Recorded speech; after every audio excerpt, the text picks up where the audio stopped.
Powered by Sports Interaction, Canada Sportsbook. Craziest game ever? Craziest game of the season? I mean, it was almost the record-breaking first period in the NHL. 2 goals short. I'm kind of disappointed they didn't do it, but lots to talk about tonight. We've got an amazing guest with us tonight, Coach Revak from Hockey IQ and Hockey Arsenal. This is going to be really fun, guys. If you don't know who Greg is, he did a podcast with Marty St. Louis before St. Louis was coach.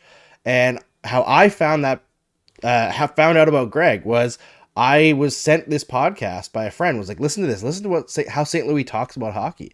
And immediately I thought, wow, I think Marty St. Louis, with all this like lack of coaching experience, I think he's going to be all right based on how he talks on this podcast. He's speaking music to my ears. So we got lots to talk about, lots of insider info for the Montreal Canadiens. But first, we got to tell you, you want to bet? It's March Mania at Sports Interaction. Hold on, I got some audio backfeed there. Sorry about that. NHL, NBA, March Madness, MLB, and so much more. It's bananas. Play Pinata Picks and Minute Madness. Exclusive games with insane odds, and you can't play them anywhere else. Make your next bet with Sports Interaction. Download the app in Ontario. Use the QR code you see at the bottom of the screen, or head to sportsinteraction.com/STPN to get started. 19 plus, please play responsibly. All right, let's welcome in Coach Greg. How you doing, Coach? Man, what a treat. I mean, this game literally had something for everyone. You want point shots, they give it to you. You want fine arts, they give it to you. You want someone just trying hard and putting it all out on the line, Pizzetta will give it to you. Like, this was a phenomenal game, unless you love goaltending and shutouts and really boring hockey and you suck at life. But nonetheless, it was a phenomenal game. It was a lot of fun. I mean, I grew up a goaltender, so I do like goaltending, but I also really like goals. So I'm okay with it. I'm okay. You're going against the brand, my man. I mean, my brother was a goalie too, so I respect it, but going against the brand there. Yeah, I mean, we saw goaltending dominance for so long in the NHL. Like, now we're on like a 4 or 5 year stretch where save percentage is trending downwards, goals are up. So I think we needed this as a sport. We're in a good trend. I mean, obviously, too many of these games, you probably don't really want that because it was quite messy. You know, like, I don't think you want this game in the playoffs, but unless it's like 9-8, it's a little bit closer. But I don't know. Did you watch the games in the 80s? I mean, I watched the late 80s. My dad literally used to record the TV. I get the old Molson commercials. So I've seen Lemieux and Stevens and all those guys before Yager was even a thought of being drafted. I mean, those playoff games didn't suck. True, although the goalies did. They were great for what they had. I mean, you try putting 50 pounds on your legs and try to move. This is true. I just think, like, looking back at that era, the patented Gretzky like half slapper from the boards probably isn't going to work in the modern game. Definitely not. Technology's come a long way for goalies and shooters. There's obviously that constant evolution, but yeah, would not work today.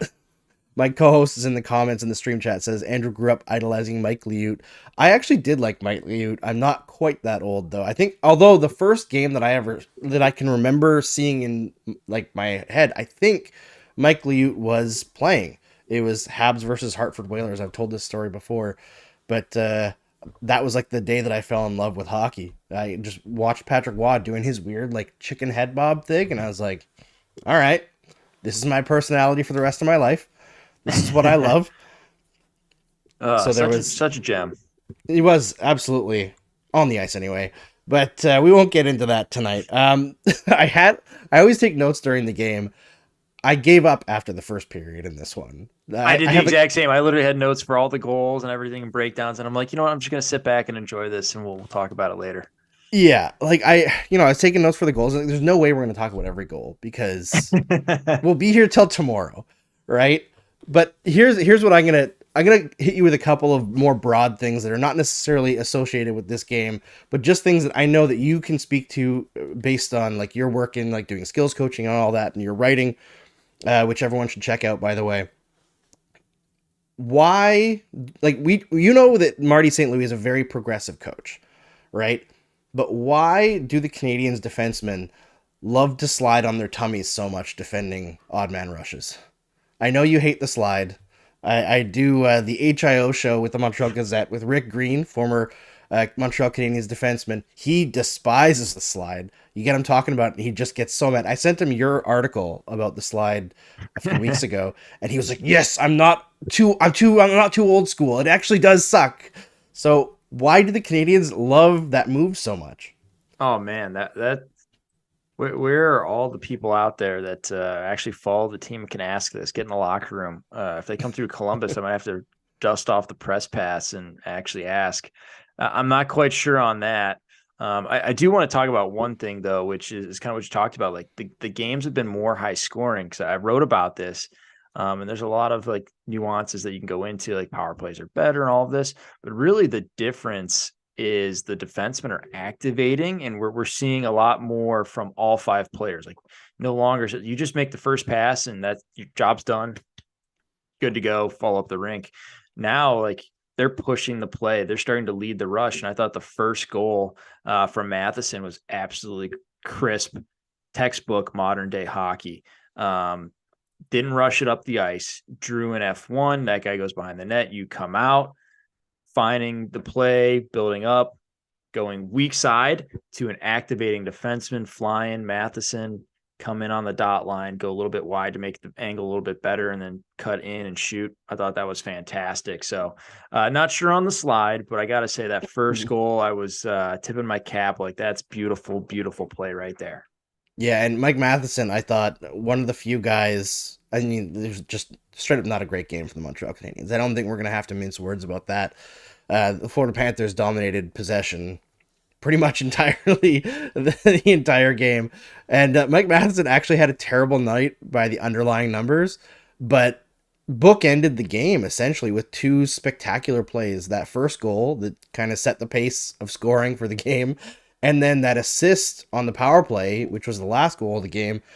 Can you go into like the skill level to pull off what he did from the blue line hold to beating the, I want to say defender, but I mean defender as in the guy checking him. We call that the check. So coaching term, you're like, it's your opponent, the person that's responsible for you. That's your check.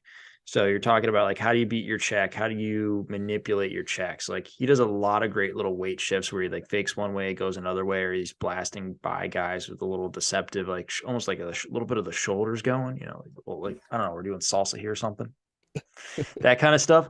So like he does a really nice job with that kind of stuff. And he's such a great skater that it makes it a lot easier for him than other guys. So Matheson's great. I mean, you saw it on both goals, the goal and the assist. It seems a little bit smoother for him than other guys. I mean, like you compare him, no offense to Savard. I love him. He's on my fantasy team and everything. Used to be a Columbus Blue Jacket here in Ohio with me. Like I love Savard, but you really don't see like the big weight shifts and the quickness that he shows, Matheson shows. So I think that's the big thing. And what it really comes back to is you've got Adam Nicholas and Marty St. Louis, both beautiful Hockey IQ podcast guests, who are teaching these things very progressively. And it's all about the read. And if you ever hear them talk about it, it's all about how do we get them to read? Because knowledge of the game is great and it gives you ideas of what you can do. Knowledge in the game, in the scenario at ice level, when things are happening, you don't have the full 360 bird's eye view. And I think that's the keys here is what is he reading? What's he looking for in the environment that allows him to have success and make the right decision? And no matter what an opponent makes, he always has a counter move that's even better. Exactly. And this has kind of been a continuing story with the St. Louis, like we'll say brain trust with him and Adam Nicholas. I know there was an article on The Athletic earlier in the season about how St. Louis believes like hockey IQ can kind of be taught, like that mythical hockey sense, right? That you can get players. I don't think he actually says like you can get them like all to the same place, but you can bring it up for every player. And one of the guys that I think a lot of folks have noticed this season, where it seems like St. Louis and Adam Nicholas have actually accomplished something, was Josh Anderson, who's gone from a guy who like he puts his head down, he skates straight up the ice, and then he skates too close to the goalie because he's going too fast and he doesn't have room to shoot and either misses or goes straight into the pads. Still struggling on the breakaways, but you watch him now and as a guy who before, I know he doesn't have any assists this year, but a guy before who just like could not find his line mates ever.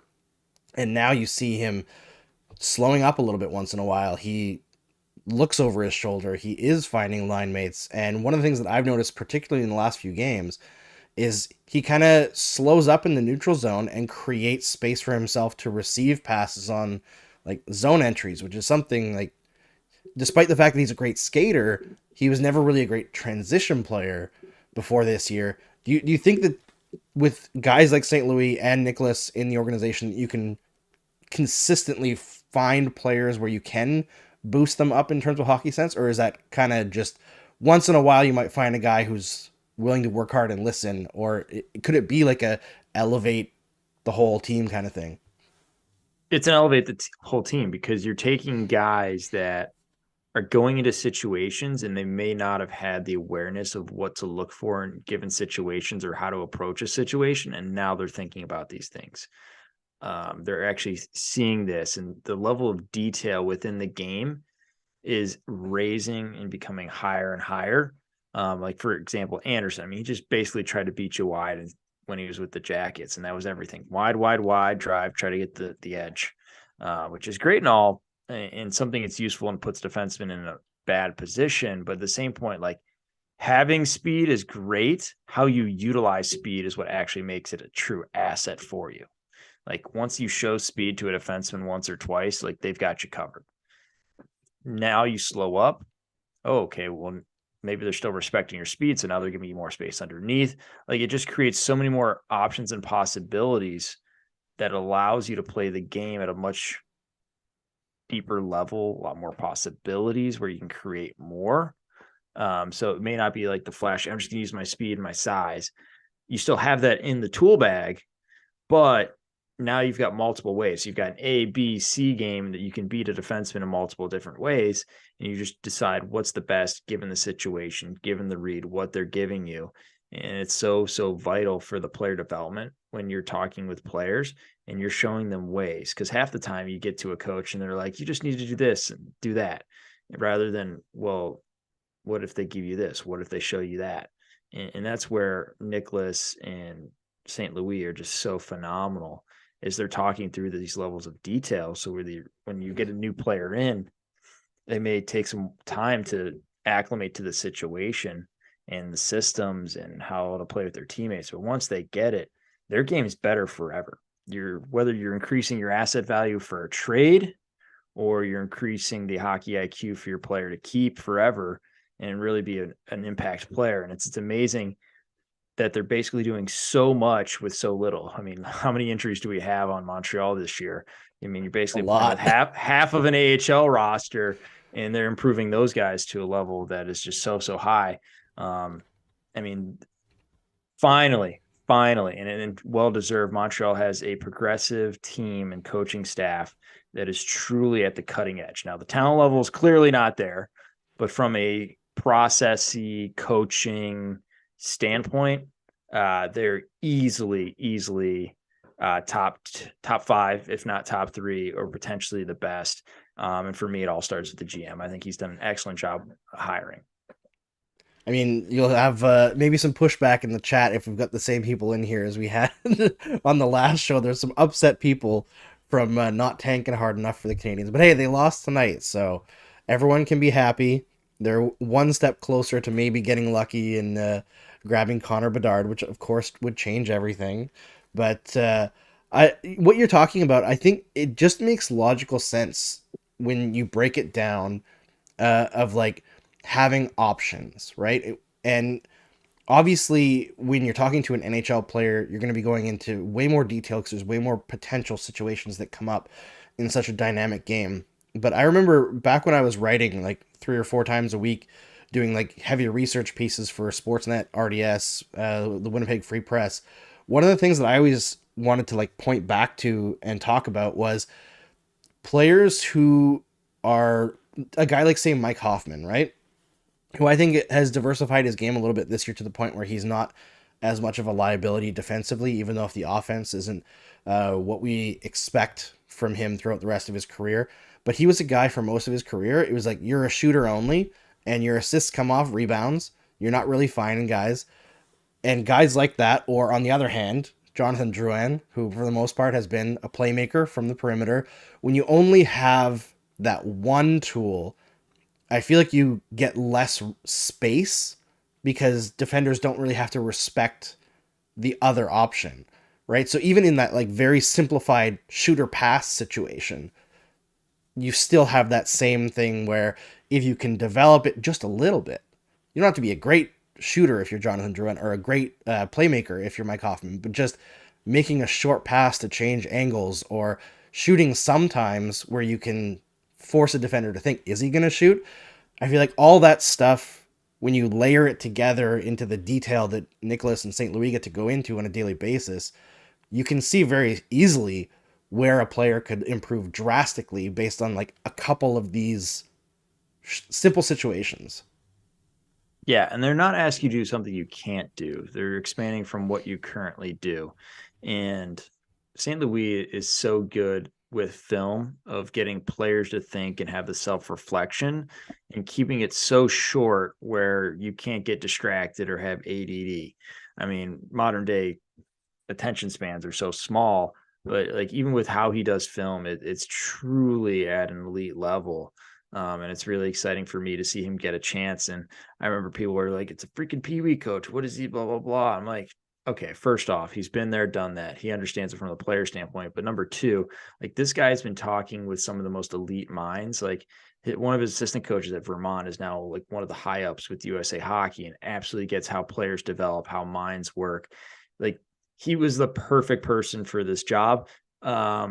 If you wanted to tank harder, probably not the perfect person, but I'm not sure why you wouldn't want to instill this earlier rather than later. And I'm really high on their draft class from this past year as well. So I think they've done a nice job. And yeah, you're going to need a guy or two here to fall to you. But from a process and learning and developing, this is the best and one of the best organizations at actually doing it. So yeah, it's a fun time with these guys and how they're going about their jobs and letting these players develop. And like you said, like diversifying their game a little bit. So they've got multiple options where it's hard to defend you and you're so dynamic. And it's not just you go in, you hit hard, and that's your job on the fourth line. It's like, no, you're still expected to make a read. You're still expected to make a play, which when you have four lines doing that and coming at you, one, unbelievably difficult to play against. Number two, now you can elevate guys up the lineup and it's no big deal. And you've got people who can play all over the place. You got hard times with matchups, like from a long-term standpoint. Well, it may be painful this year and there's a lot of injuries. From a long-term standpoint, getting everyone on the same page and players feeding off each other and like one thing people don't understand is like there's so much teaching from player to player, especially with fourth liners and third liners that maybe have a little more time to like see the game and are a little more seasoned and teach all of these great young players. Like you're building this culture as a unit where you're able to have everyone leaning into it and teaching and sending the same and similar messages. Yeah, I'm super, super bullish on the Habs if you can't tell. But yeah, they still got an AHL roster. Got a ways to go. Yeah, I mean, especially with Cole Caulfield out, it's goals are a little bit hard to come by. You might not be able to tell if you only watch this one, but I mean, they've had a good stretch recently for goal scoring, defending not so much, goaltending not so much. But yeah, it's been tough for the Canadiens to muster anything close to a normal NHL roster for 2 seasons now. It's been very strange. There's a lot of speculation and media pressure and fan pressure on their medical staff and strength and conditioning staff, which I don't know. Some of that seems a little bit unfair. Some of that, I just find it's one of those situations where we just don't know the details of this stuff. And it, like in a couple of seasons, things can go wrong in a multitude of ways. Injuries can be random. Some players are, on the back nine, and that's when injuries happen more often. So I don't really get into that too much on the injury front. I feel like a lot of that is bad luck and having players who are oft injured. But it's a weird one for the Habs, that's for sure. Yeah, the comments saying that they miss Kirby Dach. I think everyone misses Kirby Dach. I think St. Louis most of all, and maybe Nick Suzuki misses Kirby Dach having another natural center on the team.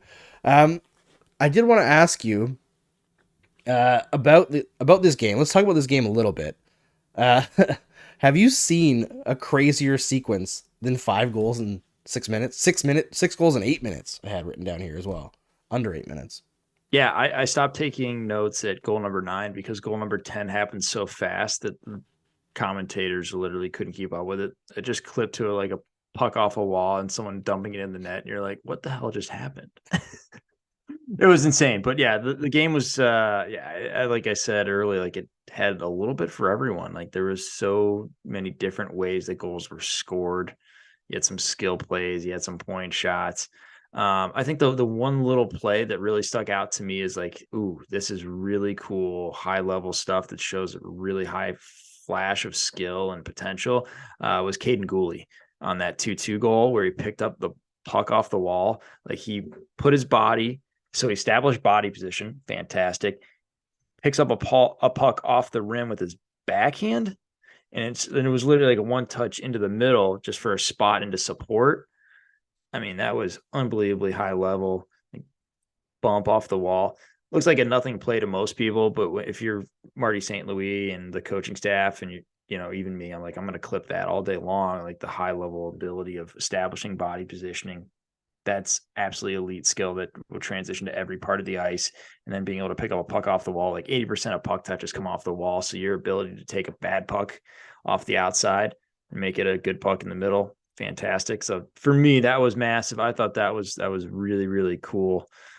Point shot ones don't do as much for me, but the ones that show like, this person might actually be able to do something elsewhere on the ice and not just, muck and grind and huck pucks without thoughts. It was fantastic. Yeah, I mean, Kaden Guhle is, I think, the poster child this season for ignore the like public data and just lean into what you actually see, because he's obviously been tasked with a tough role, especially early in the season when he was in the top pair with Savard. And as you said, I know you're a Savard guy, but back end of his career, I think he's worked extraordinarily hard this year, but obviously doesn't have the foot speed to play, you know, against top lines, and he's being forced to play against top lines anyway. So Gooley has struggled on like the shot attempt differentials, expected goals, all that. But I think when you isolate him and you look what he's doing, for the most part, you get plays like that, or like strong defensive plays where he's making the right decisions. He still gets beat because that's kind of the deal with being a defenseman, is sometimes you're up against Connor McDavid and there's not really much you can do sometimes. But Yeah. I think he's going to be the guy that takes the biggest jump when he's put in the right role, or like he becomes, I don't want to say physically more mature because I think he's already a big dude, but still, you're only 20 years old. There's like, it's less about weight and more just Power. I the, mean, if yeah. you look at Savard, like when he was drafted, like underweight offensive defenseman. Yep. Look at him now. Would you call him that? No. There's a long way to go. Although he's got that spinorama and it works every time. Yeah. I mean, Goule's a funny case study. I did quite a bit of study of him on his draft year. So unbelievably physically gifted guy. Majority of the NHL are just, physical freaks. But from an offensive standpoint, you saw a guy who was really underdeveloped. Even in his draft year, like it was kind of surprising how high he went because he really did not show much offense. It almost reminded me a little bit of the Nick Petrecki. I think he went 21st overall in like 2006, maybe it was 2008, something like that too. The San Jose Sharks. It's like really good physical freak, really good defender, but is there anything there? And you're kind of seeing it play out. Like offense is not easy to develop. It's what you need to develop first, Right. because you can always rein in the defense. Like that's more usually on focus and how do you attach to a check and all of these things. But I love the fact that they're trying to teach offense and how to go about it, because it's so much more difficult and you're doing it now rather than later, which when you hit the win now mode, like, do you really want to be messing with these kinds of mistakes? Like a little bit, yeah, but you'd rather be teaching maybe a little bit more defense where you already have the capabilities to score.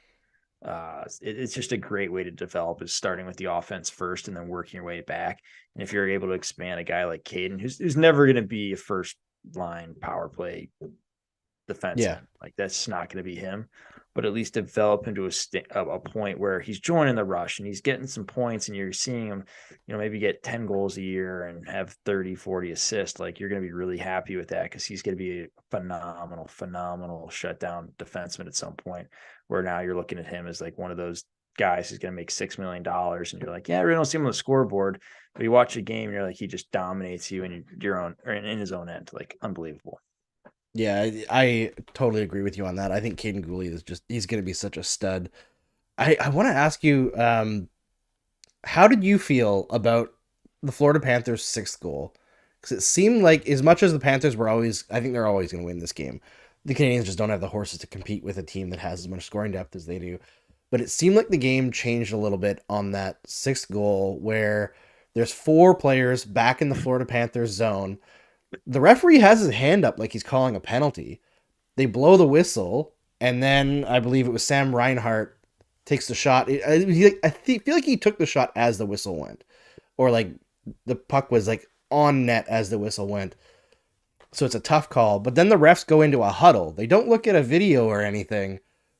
All of a sudden, the penalties disappear. They say it's a good goal, and then they just refuse to go to Marty St. Louis to explain it, while he's like hollering, come over. What was your take on that? Because from my perspective, I don't understand how they can make that choice and not go over and talk to the coach at that moment, because it's either that moment or it's too late. Yeah, that for me as a coach, that would be the frustrating part, is like, you just want an explanation. Like, what is going on? Just let me know what we're doing here. That's the key part. Otherwise, it's all on the refs. Like, they're allowed to change their mind. Whether they do or not is usually very, very questionable. But if you go back to the rule book, it's the intention to blow the whistle, not the whistle itself, that matters on the timing. And then, what is the call on the ice? So they have the right to huddle up and figure it out. But it was definitely a weird situation how it went down. And then little disrespect there to the coaches of not going over and actually seeing and talking and explaining the ruling. That being said, the goal was phenomenal from an offensive perspective, really bad from a goaltending perspective. Like, pushing that puck into the defenseman's triangle, really high level and elite.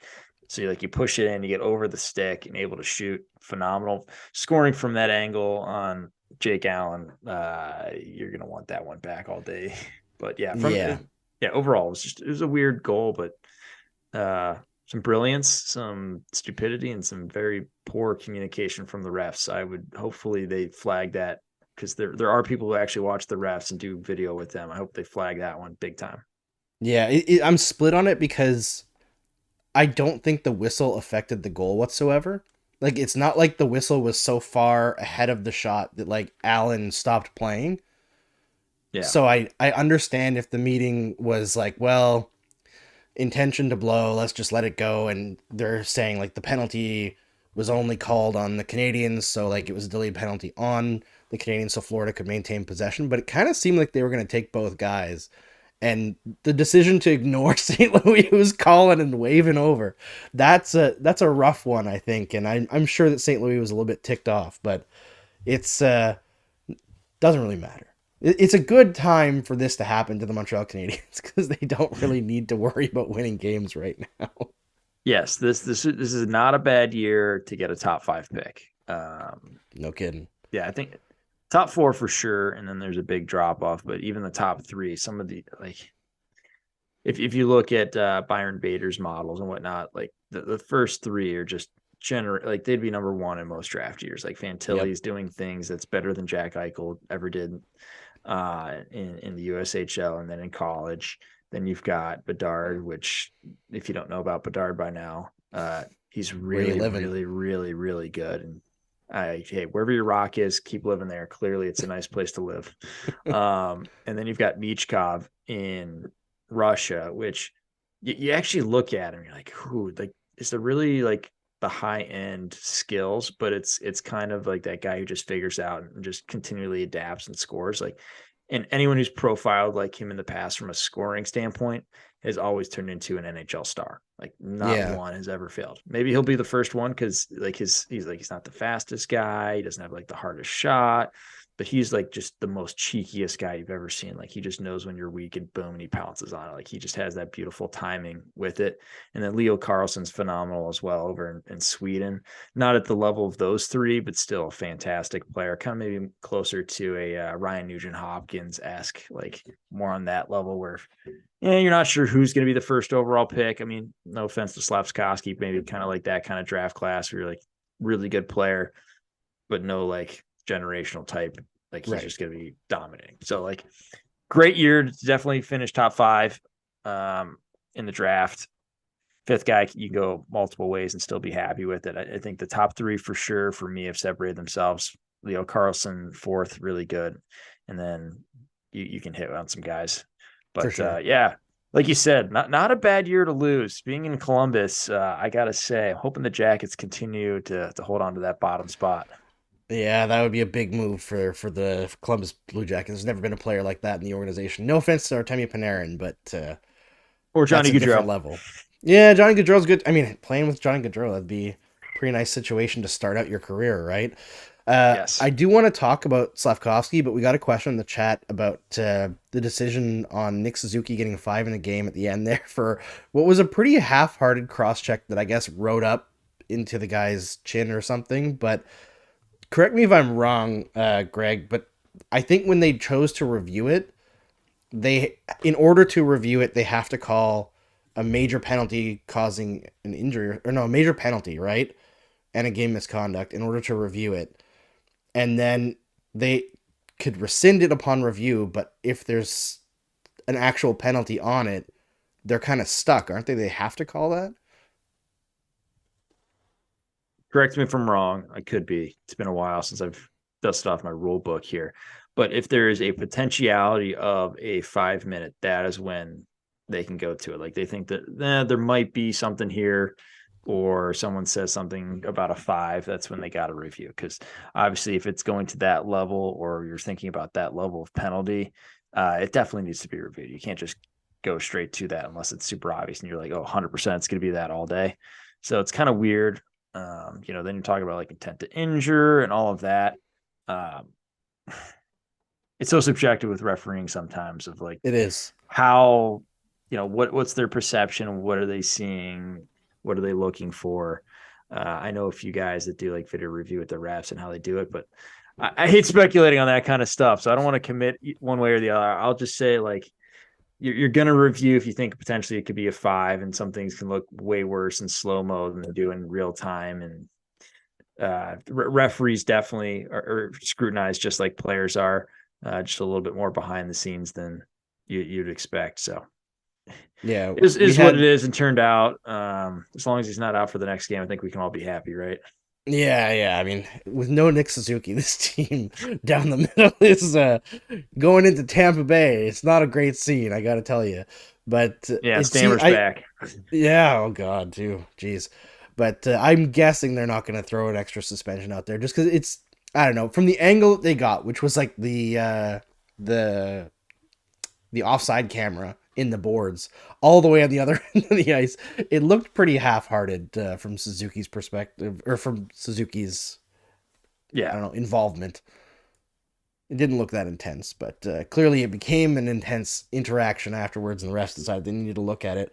I want to ask you about your Slafkovsky because he's become, I think, with the injury and absence of seeing him play and watching him develop game by game, and watching Shane Wright go back down to junior and put up numbers, I think there's a lot of frustration in Montreal about that pick at the moment. And there's some people who, of course, want to defend it because you look at Ken Hughes' track record at this point, and it's hard to really disagree with him on anything. But obviously, he's not playing junior hockey, so he's not going to put up the numbers that Shane Wright is.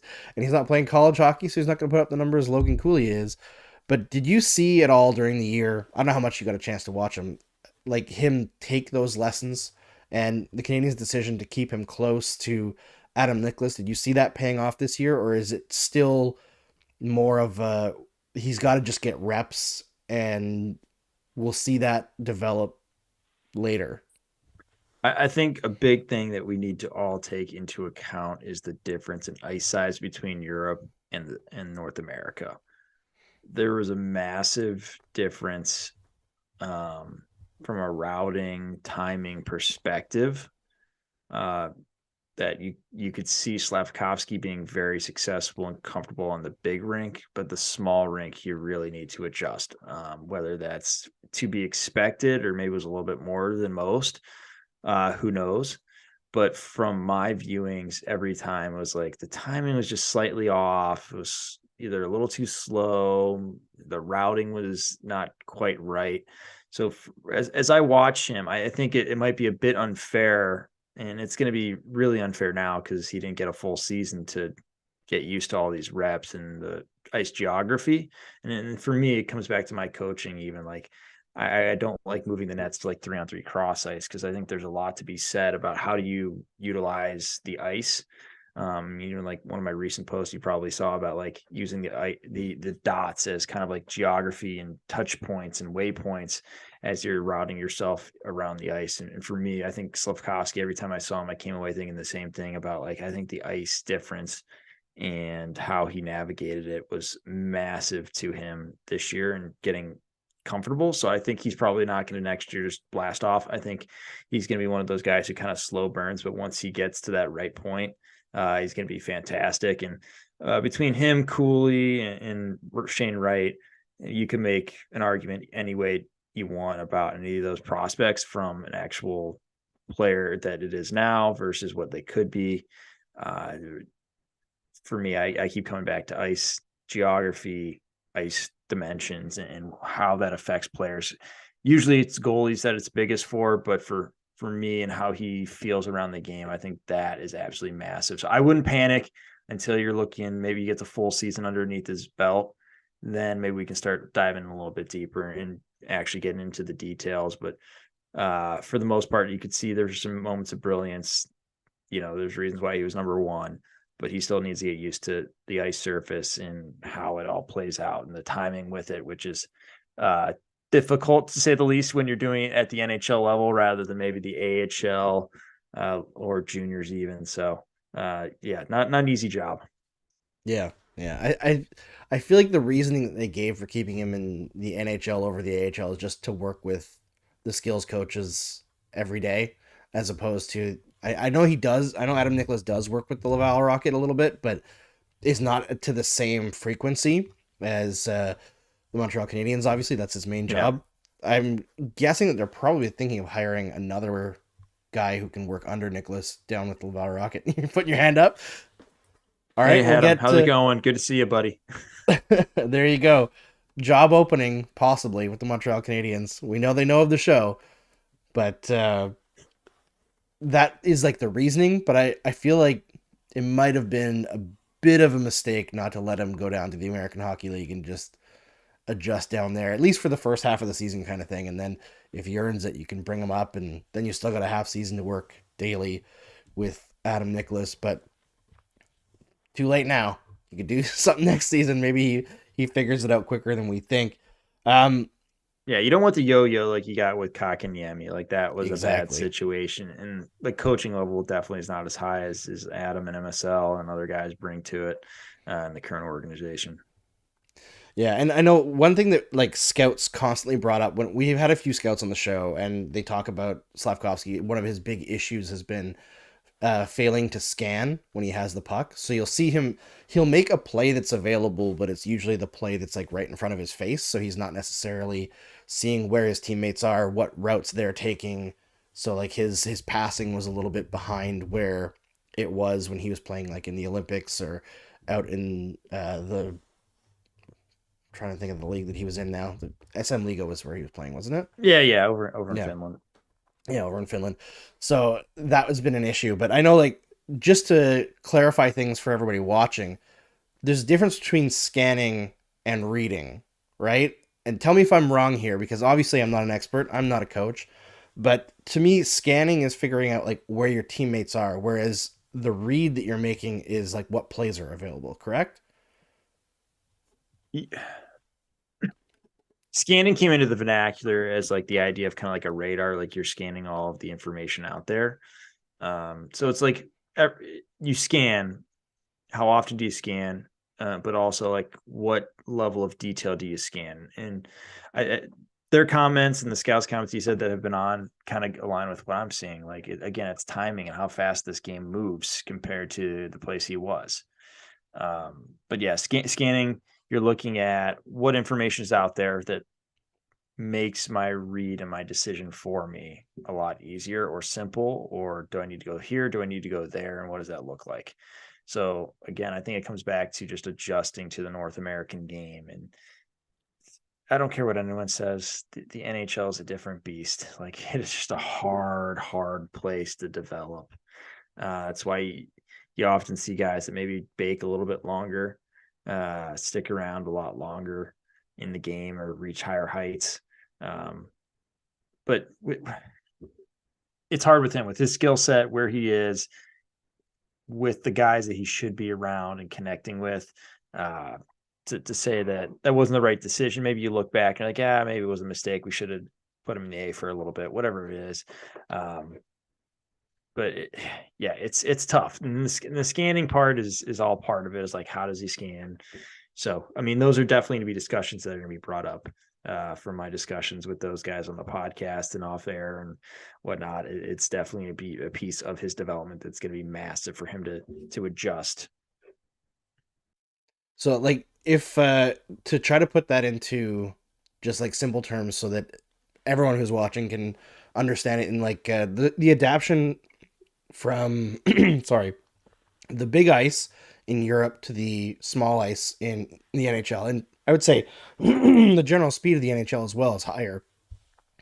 The amount that you would, or the frequency that you would have to scan would be significantly higher in the NHL, correct? And that's why maybe it looks like he's behind. He's not scanning enough, as opposed to like a guy like Nick Suzuki who just seems like his head's always going.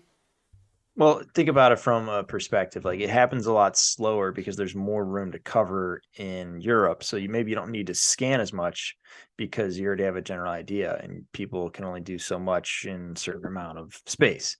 Now in the NHL, things can change like that. So now maybe you need to increase your scanning frequency. So how often you're scanning, but now you're doing it more often. Are you still able to do it to the depths that you used to do it?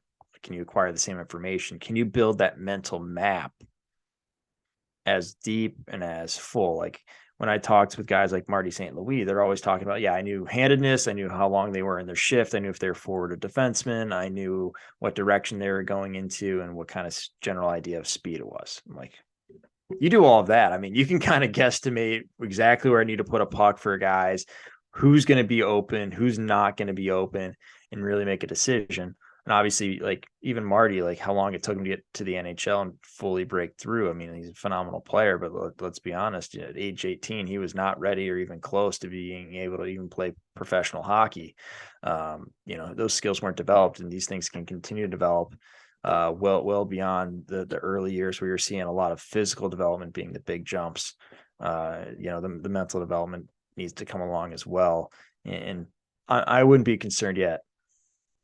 Yeah, I'm hoping that many people find that encouraging, just because it sucks to give up on a guy at 18. You got to live. I know there's a lot of like I don't want to trivialize the actual affliction of PTSD, but it's like hockey PTSD from watching the Canadiens burn things with Galchenyuk and Kotkaniemi as the high picks. But that's the previous regime, or even Drouin, even a little bit. Yeah, 100%. Mistakes were made. There's a new regime. There's people in who are extremely smart at what they can do for young kids especially.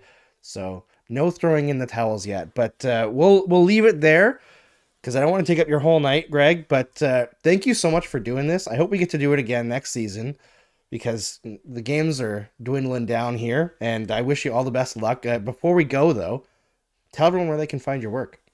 Oh, yeah. I am super active on Twitter at Coach Revak, Revak. And then anything newsletter and podcast, just search Hockey IQ and then put newsletter or podcast behind it. definitely subscribe to the newsletter. It's a great place to be. Slack on the podcast from time to time, depending on how thick into the season we are. I've got a high school team I'm coaching, doing some consulting with some folks as well. So newsletter, I can promise that'll go out every Sunday at 8 a.m. Sometimes on Wednesdays. So got some extra stuff, got some supporter stuff. If you want to subscribe and pay $6 a month, we can go into that depth and dive into some of maybe my favorite prospects or some things that academies around the world are doing. So it's a great thing for coaches, parents, anyone who's a fan of the game. So Hockey IQ, you can find us anywhere on the web. But no, really appreciate it. Thanks for having me on. It was a lot of fun to talk. I bet we could probably go for another hour, but everyone here needs to get to bed at some point, right? This is true. This is true. And honestly, it's a joy to me because I get to pick your brain. And I can say, as somebody who's, been obsessed with hockey my entire life, I learn something new from the stuff that Greg puts out pretty much every week. So I would strongly advise everyone who watches this, or everyone who doesn't too, but they're not going to hear this, to go and tell your friends. Yeah, tell all your friends. Make sure you like this show so that the algorithm picks it up and throws it all around YouTube so everyone can see. I strongly advise you to check out what Greg does because it's really well done. It's very simplified in the way that he writes and puts things together. I think anybody who watches this sport can understand it, and it's so logical in terms of getting from point A to point B. You understand why he's saying things like this, where he's coming from, how it impacts the game, all that. It is incredible stuff. It's awesome. You should check it out. Don't make me blush too hard. I'm just going to keep on boosting you so you come back again. All right. Thanks so much, Greg. Thanks to everyone for watching. We'll see you on Saturday for the Tampa Bay Lightning game with hopefully Nick Suzuki in the lineup. Later. Game over! Powered by Sports Interaction, Canada's